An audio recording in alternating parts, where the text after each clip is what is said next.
Muy buenos días a todos, sean bienvenidos. Buenos días, estimados doctores. Vamos a iniciar nuestra sesión del día de hoy con el tema que nos convoca, que es el derecho a la libertad de tránsito. Recordaré a ustedes nuestra dinámica de trabajo, que como saben es una sesión en la cual estaremos participando en el estricto orden en que vamos llegando a esta sala y para ello les daremos la oportunidad de poder intervenir por un espacio de tiempo de 5 minutos en una primera ronda para que nos puedan exponer sus ideas, sus planteamientos de corte académico respecto al tema del día de hoy, que es el derecho a la libertad de tránsito. Posteriormente haremos una segunda ronda de intervención que será de 3 minutos y en ella expondrán algunas conclusiones o algunas reflexiones finales. Al término de esta segunda ronda abriremos una sesión de preguntas y respuestas para poder interactuar con nuestros asistentes y recordamos a nuestros gentiles y amables asistentes puedan hacernos llegar sus preguntas a través del chat que está dispuesto en esta plataforma, así como en el correo electrónico de la Red Internacional de Estudios Constitucionales. Daremos inicio a esta sesión de trabajo dando el uso de la palabra, en primer lugar, al doctor Jorge Olvera García. Adelante, doctor, muy buenos días.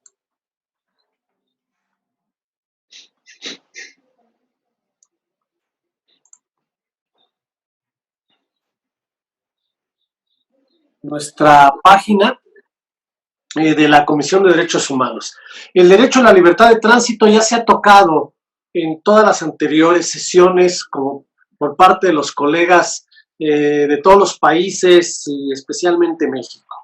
Tenemos que decir que la libertad de circulación es una condición indispensable para el libre desarrollo de la persona y que indudablemente se encuentra relacionada con otros derechos consagrados en los ordenamientos constitucionales. Si bien todas las personas gozan de derechos como la libertad personal, a la intimidad, a no ser molestadas en sus posesiones o propiedades y a la libre circulación como cualquier otro derecho humano, al no ser absoluto, su ejercicio puede ser restringido o limitado con base en diversos criterios. Uno de ellos debe ser el de la proporcionalidad en conformidad con la Constitución federal y los tratados internacionales. Esta libertad de tránsito se encuentra debidamente sustentada en el artículo 11 de la Constitución mexicana y contempla su subordinación ante las autoridades judiciales y administrativas. El núcleo esencial de este derecho, tenemos que decirlo, se encuentra integrado por el contenido que establecen tratados como la Declaración Universal de los Derechos Humanos, el Pacto Internacional de Derechos Civiles y Políticos, la Convención Americana sobre Derechos Humanos. Es importante señalar que el Pacto Internacional de Derechos Civiles y Políticos, la Convención Americana sobre Derechos Humanos y desde luego la Constitución mexicana establecen reglas de excepción, a saber, en México el ejercicio de este derecho estará subordinado a las facultades de la autoridad administrativa, por lo que toca a las limitaciones que impongan las leyes sobre emigración, inmigración y salubridad general de la República. Los derechos antes mencionados no podrán ser objeto de restricciones, salvo cuando éstas se hallen previstas y sea necesario proteger la seguridad nacional, y aquí algo muy importante y con relación al COVID-19, la salud. En un estado de emergencia se puede restringir con sus debidas proporciones la libertad de tránsito para proteger la salud pública. A propósito de esta pandemia y en el marco de la recomendación 3 de la resolución 1/20 de la Comisión Interamericana de Derechos Humanos, se establecen claramente los principios de proporcionalidad, temporalidad, finalidad, legítima y extrema excepción que deben ser observados por todos los estados, ya que es muy importante observar la legalidad y la certeza jurídica de esta medida. En estos casos, los estados, los municipios en México, y supongo que en ninguna otra parte del mundo, pueden ser restringidos por una autoridad local. Esto está reservado total y absolutamente al ámbito federal, posteriormente con el concurso de los estados. Por ello, yo pienso que el COVID-19 constituye una situación de riesgo real para establecer si se debe o se puede un estado de emergencia. Hemos visto que la movilidad no ha parado y la movilidad es un amigo y cómplice de la aceleración de contagios. No queremos volver a un nuevo rebrote en los meses de julio, agosto, que podría ser de manera más delicada. Por ello, las restricciones de los derechos o garantías que se adopten eventualmente deben ajustarse definitivamente a todos los derechos pro persona, es decir, a todos los derechos humanos en vía de proteger la salud pública en estos casos de emergencia, en donde vemos que Brasil y México están liderando ya el epicentro de esta en América Latina. Esa es mi primera participación. Quiero nada más comentarles que el pasado 11, la Comisión de Derechos Humanos del Estado de México emitió la Recomendación General 1/2020 sobre la atención a la pandemia COVID-19 con perspectiva de derechos humanos, destacando el apartado, esto es muy importante, estado de excepción, Estado de Derecho, libertades fundamentales y principios de legalidad. Y dice sobre la libertad de tránsito que la suspensión y restricción de nuestros derechos en el país tienen carácter de excepcionales y son atribuciones exclusivas del presidente de la República. Estas serían las dimensiones que la libertad de tránsito adoptaría en un caso eventual, legal, legítimo y de protección a la salud pública en caso de operarse e implantarse. Debemos de tener mucho cuidado, que inclusive algunos municipios como Mexicali, lo estábamos viendo, no le llaman toque de queda, ahora le están llamando toque de conciencia. En México no existe el toque de queda como concepción, es un estado de emergencia, una suspensión de garantías o un estado de excepción. Sería cuanto y estoy a sus órdenes. Gracias, colegas, gracias, doctor Irán, gracias, doctor Uribe. Al contrario, doctor Olvera, muchas gracias a usted por sus comentarios y por iniciar este análisis del derecho a la libertad de tránsito precisamente a través de la regulación internacional que tiene este importantísimo derecho para la libre circulación de las personas, para la movilidad de la sociedad y exponernos de qué manera el derecho que hoy día está en ciernes, el derecho a la libertad de tránsito, cómo es que este derecho se está viendo afectado en algunos espacios geográficos muy bien determinados, y con esto usted nos pone la ruta, el camino para iniciar también la discusión con los demás académicos. Le cedemos el uso de la palabra al doctor Felipe Carlos Betancourt Higareda, quien es profesor de tiempo completo de nuestra Facultad de Derecho de la Universidad Autónoma del Estado de México y es doctor en Gobierno por la Universidad Metropolitana de Manchester e integrante del Sistema Nacional de Investigadores. Adelante, doctor Betancourt, por favor. Muchísimas gracias, doctor Irán. Muy buenos días, tengan todos los colegas. Es un placer estar con ustedes el día de hoy, discutiendo académicamente este tema tan interesante. Yo quisiera empezar mi intervención comentando que el contexto de cada país es diferente. Obviamente, para precisamente ver el alcance que debe tener la libertad de tránsito en los actuales momentos. Mientras que en ciertos países desarrollados como en Europa, Italia, España, Francia, Estados Unidos, las autoridades respectivas decidieron permitir la libertad de tránsito de sus nacionales cuando la curva de los contagios ya prácticamente iba en descenso y ya tenían mayor seguridad de que permitir la libertad de tránsito no iba a ocasionar un rebrote del contagio. Desgraciadamente en el contexto latinoamericano se está observando que varios países están permitiendo la libertad de tránsito en un momento en que la curva de contagios, la frecuencia acumulada de contagios, no solamente no ha disminuido, sino incluso en algunos casos ha aumentado exponencialmente, ¿no? Eso es un motivo de preocupación. Yo coincido completamente con el doctor Jorge Olvera, y en particular hablo del caso mexicano, aunque también tenemos el caso de Brasil y de otros países latinoamericanos y en general países en desarrollo en el mundo, que desgraciadamente tienen un gran dilema, sufren un gran dilema, porque las condiciones socioeconómicas son muy distintas a los países desarrollados. La gente en los países en desarrollo salen porque no tienen otra opción, salen porque si no mueren del COVID, mueren de hambre.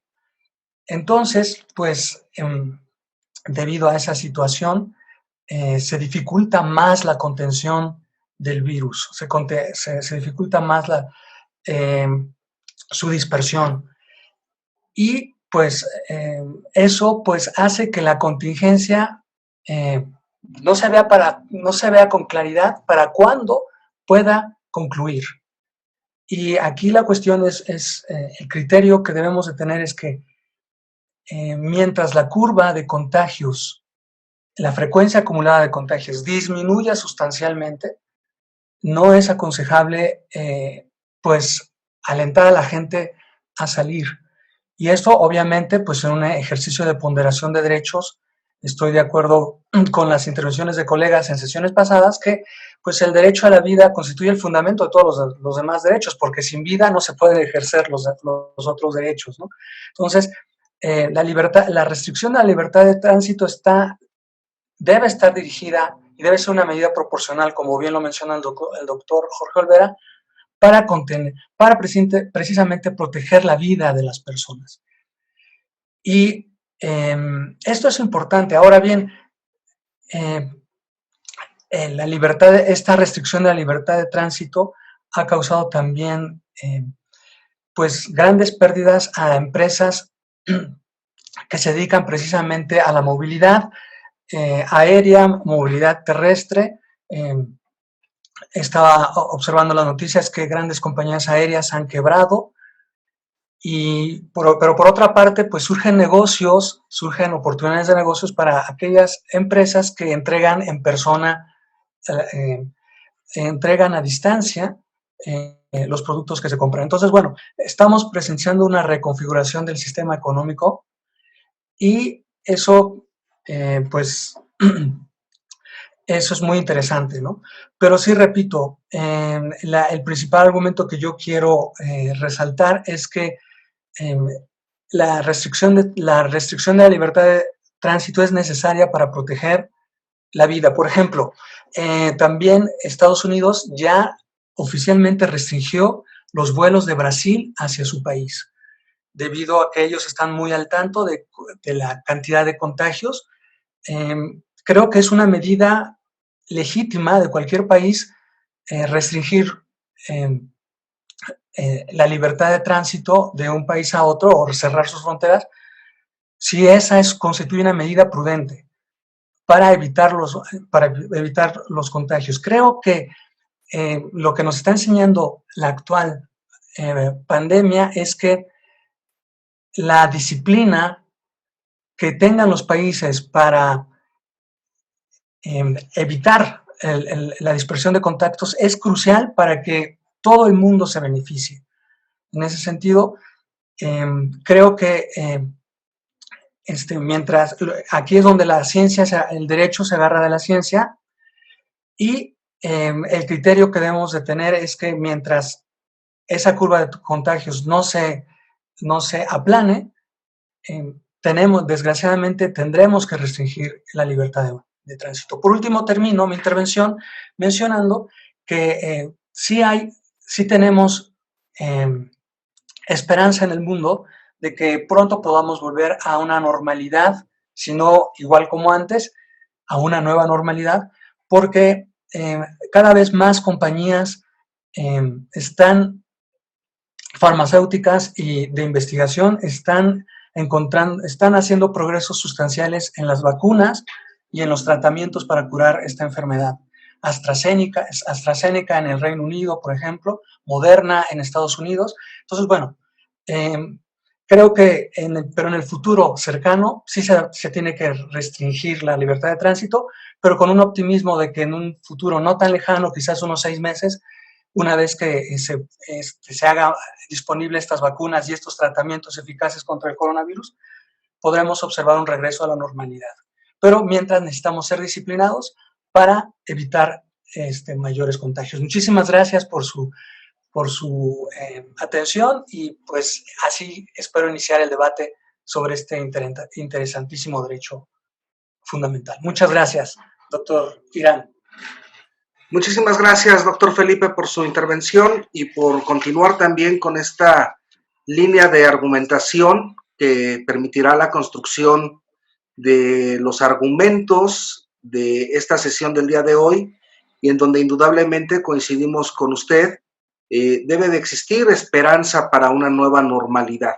Sin embargo, en la libertad de tránsito, la libre movilidad de las personas es la que determina precisamente al día de hoy la disminución de la curva o de las curvas de esta epidemia a nivel nacional y una pandemia a nivel internacional, y en donde inclusive algunas empresas fundamentalmente tecnológicas han desarrollado alguna serie de aplicaciones para poder también auxiliar a los países, a los gobiernos, en el establecimiento de ciertos parámetros de movilidad en cuanto al transporte, en cuanto al uso de automóviles y la movilidad de las personas, lo cual sin lugar a dudas pues tendrá que venir a repercutir positivamente en el control y el manejo de esta situación emergente. Cedemos el uso de la palabra al doctor Joaquín Ordóñez Cedeño, quien es también profesor de la Facultad de Derecho de la Universidad Autónoma del Estado de México, integrante del Cuerpo Académico de Estudios Constitucionales y del Sistema Nacional de Investigadores. Adelante, doctor Cedeño, por favor. Gracias, doctor Irán, por el otorgarme el uso de la voz. Gracias y saludos a todos los colegas. Bien, pues el tema es bastante interesante, desde luego desde el punto de vista constitucional, de tal manera que es inevitable referirnos a la Constitución, en este caso a la Constitución Política de los Estados Unidos Mexicanos. Nos establecen varios de sus artículos algunos aspectos que es necesario tener en consideración de manera previa para poder empezar el análisis de la restricción a la libertad de tránsito. En primer término, tenemos el artículo primero, que dice que los derechos humanos no pueden suspenderse ni restringirse, salvo lo que se establece en la propia Constitución, en este caso el artículo 29. También tenemos el artículo 11, que habla propiamente de la libertad de tránsito o de la libertad de desplazamiento que tenemos todas las personas. El propio artículo 29, como ya lo mencioné, que en términos muy generales dice que solo el presidente de la República, con aprobación del Congreso de la Unión, puede suspender o restringir los derechos humanos. Y esto también se le agrega un requisito adicional, que es un requisito de seguridad, el cual se refiere a que también se debe de otorgar una revisión por parte de la Suprema Corte de Justicia de la Nación. Pero también debemos considerar el artículo 124 de la propia Constitución Política Mexicana, que dice que las autoridades locales no pueden ejercer facultades exclusivas que están exclusivamente reservadas para las autoridades federales. En este caso, una de las atribuciones exclusivas reservadas a las autoridades federales es precisamente la de la restricción o suspensión de los derechos humanos, que está reservado al presidente de la República, y en su caso por la revisión a la Suprema Corte de Justicia de la Nación y también al Congreso de la Unión. De tal manera que las autoridades locales no pueden ejercer estas facultades exclusivas, y por tanto, también aquí entraría, por supuesto, la revisión para ver si la restricción a la libertad de tránsito está siendo adecuadamente decretada. Además de estos preceptos de la Constitución, existen otros artículos, otros preceptos de instrumentos de carácter internacional, como el artículo 4 del Pacto Internacional de Derechos Civiles y Políticos o el 27 de la propia Convención Americana de Derechos Humanos, los cuales establecen también ciertos requisitos para que se pueda decretar la restricción a la movilidad de las personas. Y uno de los requisitos es dar aviso a los demás estados parte de que esta restricción se ha decretado al interior del estado correspondiente. Nosotros nos preguntaríamos por qué hay tanta regulación para la restricción o la suspensión de los derechos humanos. Por una razón, o por dos razones más específicamente. La primera razón es evitar abusos. Precisamente el constitucionalismo se erige para evitar abusos y para garantizar los derechos y las libertades, y para evitar abusos que históricamente se habían dado. Este es el primer aspecto, por eso hay tantos candados y tantas restricciones o tantos requisitos que se deben satisfacer por parte de las autoridades para que puedan ser restringidos o suspendidos los derechos humanos, como la libertad de tránsito. Y la segunda razón por la que hay tantos requisitos es precisamente para garantizar que la restricción o la limitación de los derechos humanos esté justificada, que no sea una restricción o una limitación de los derechos humanos que haya salido solamente de la ocurrencia, ¿no? O de otro tipo de ideología que no sea acorde con la ideología constitucional que está tendiente a la protección de derechos y de libertades de las personas. Entonces, en primera, para evitar abusos; en segunda, para garantizar que esa limitación de derechos o restricción está plenamente justificada. Si consideramos que por esta pandemia que estamos nosotros sufriendo, existen algunas autoridades estatales y municipales que han limitado el derecho o la libertad de tránsito, la libertad de circulación, que como ejemplo así rápido podemos mencionar Michoacán y Coahuila, quienes mediante decreto han emitido esta restricción a la circulación de la ciudadanía. Si consideramos esto y consideramos que no ha habido un apego estricto a los requisitos que constitucional internacionalmente están establecidos, si consideramos esto, entonces nosotros podemos definitivamente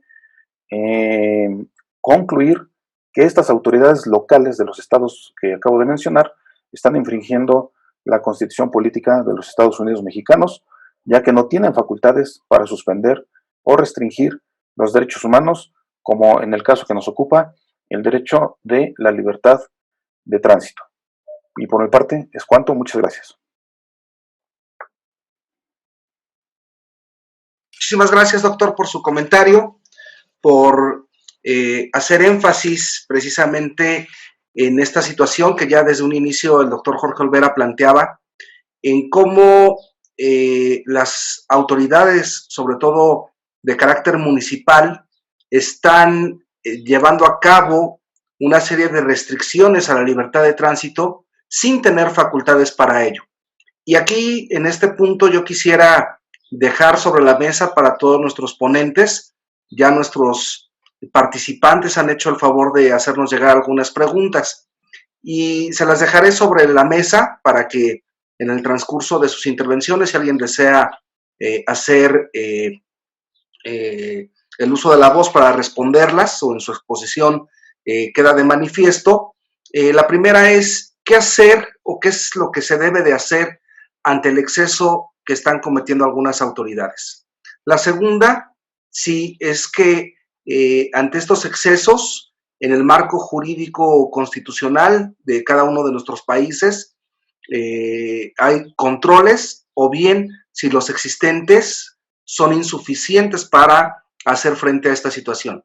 Y finalmente, la tercera pregunta tiene que ver con un tema de gobernabilidad en cuanto a también la insuficiencia de los operadores políticos y de los operadores jurídicos para poder hacer frente a esta situación.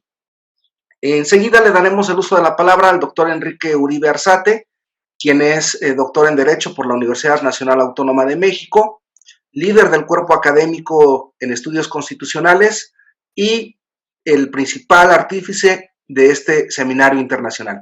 Adelante, doctor Uribe, buenos días.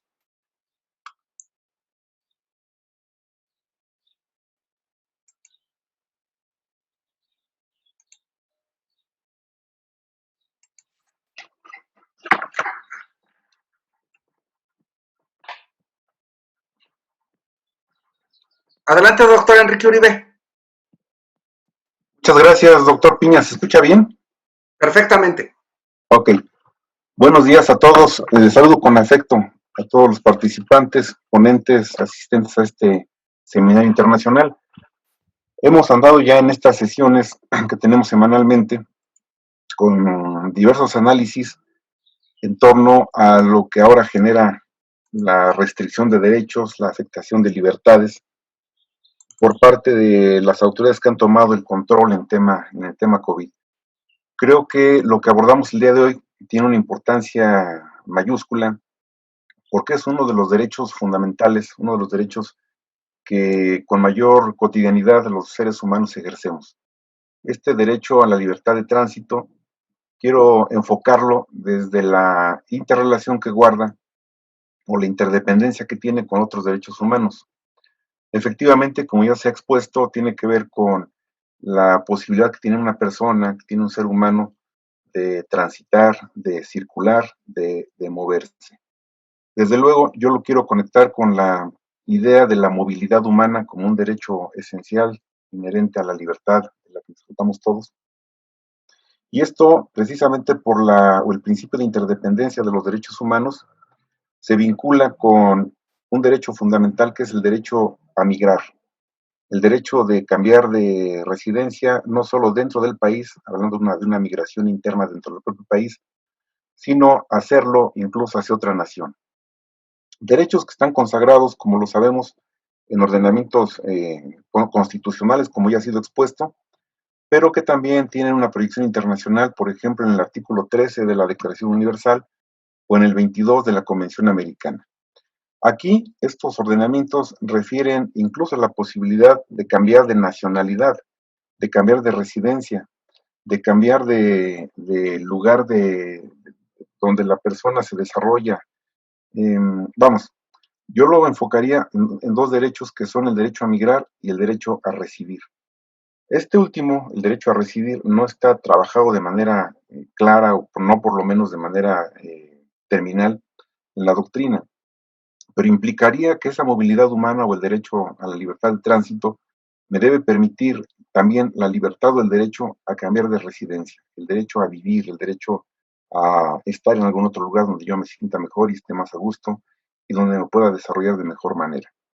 Con esta idea de la interdependencia de los derechos humanos, me parece que las restricciones que ahora tenemos a la movilidad y que todos hemos visto o incluso hemos vivido en algún retén sanitario, en algún retén militar o policial, creo que estos derechos se ven aminorados, se ven en alguna forma vulnerados.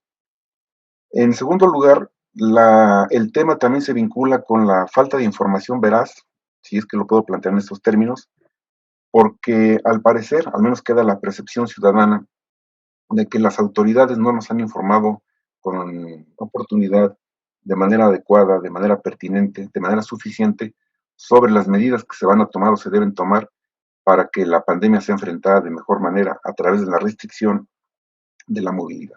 Con esto, lo que se genera en los ciudadanos, evidentemente, es incertidumbre y es miedo.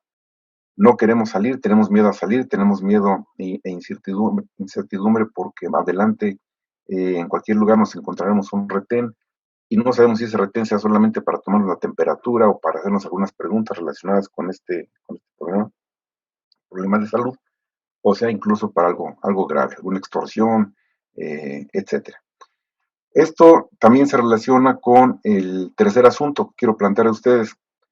Como lo hemos advertido en algunas comunidades en el país, en México, no sé si en otros lugares pase, en Francia, en Italia, en Colombia, estas medidas de control han sido también tomadas por particulares. Y ahora son los particulares, los habitantes, los lugareños, los que han tomado el control del acceso a sus lugares de residencia. Yo no sé hasta dónde esto pueda plantearse en términos de una violación flagrante a derechos humanos, pero ahora por parte de particulares, lo cual generaría un escenario distinto al que venimos tratando, porque ya no es solo la violación a derechos humanos por parte de las autoridades, por la falta de previsión, por la falta de información veraz y suficiente, por la falta de medidas adecuadas en términos jurídicos, en términos constitucionales, sino ahora porque si las medidas están siendo tomadas por particulares, creo que el asunto se agrava un poco más y entonces la libertad de tránsito está siendo conculcada por otros particulares. Yo con estas tres reflexiones dejo aquí el planteamiento. Me atrevería a afirmar que hasta donde advierto, las medidas que se han tomado no han sido suficientes o por lo menos no hemos sido informados de manera adecuada respecto a sus modalidades y a su alcance. Con esto termino mi intervención. Muchas gracias a todos. Muchísimas gracias, doctor Uribe, por sus comentarios, por también dentro de ellos hacer eco en la respuesta que requieren las preguntas que nos lanzaron nuestros amables participantes, a quienes les agradecemos mucho, no solamente las preguntas, sino también el favor que nos están haciendo de cada 8 días, en punto de las 11 de la mañana, hora de la Ciudad de México, de conectarse con nosotros, de poder interactuar y de juntos poder construir un diálogo que nos permita entender, comprender y sobre todo tener luz hacia dónde debe de dirigirse el esfuerzo tanto internacional como nacional para la atención de la pandemia.